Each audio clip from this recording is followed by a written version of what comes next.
আপনারা যদি আপনাদের ইউটিউবে আপলোড করা ভিডিও ডিলিট করতে চান তাহলে আমার এই চ্যানেলটা সাবস্ক্রাইব করে আমাদের পাশে থাকতে পারেন। আমি নিত্য নতুন ভিডিও নিয়ে আপনাদের সামনে হাজিরি আপনাদের উপকারের জন্য। চলুন আজকে আমরা দেখব কিভাবে আপনাদের ইউটিউব চ্যানেলে আপলোড করা ভিডিও আপনারা ডিলিট করবেন।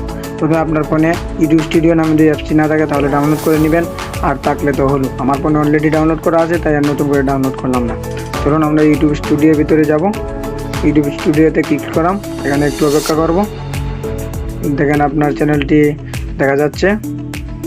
তো নিচের দিকে কন্টেন্ট লেখা আছে, কন্টেন্ট লেখাতে ক্লিক করবেন।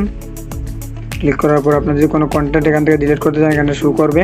আমার কোনো কন্টেন্ট নেই এখানে, তাই আমি আমার শর্ট ভিডিও একটি ডিলিট করে আপনাদেরকে দেখাচ্ছি আপনাদের ভালোর জন্য। তো এখান থেকে আমার কিছু শর্ট ভিডিও আছে, এগুলোতে আমি যে কোনো একটা ডিলিট করতে চাই তাহলে ডান দিকে যেমন 3 ডট আইকন রয়েছে সেটাতে ক্লিক করবেন। তারপরে ক্লিক করার পর এখান থেকে নিচের দিকে লেখা আছে ডিলিট, ডিলিটে চাপ দিবেন। তারপর এখানে আবার ডিলিট দিবেন, অলরেডি আপনার ভিডিও ডিলিট হয়ে যাবে।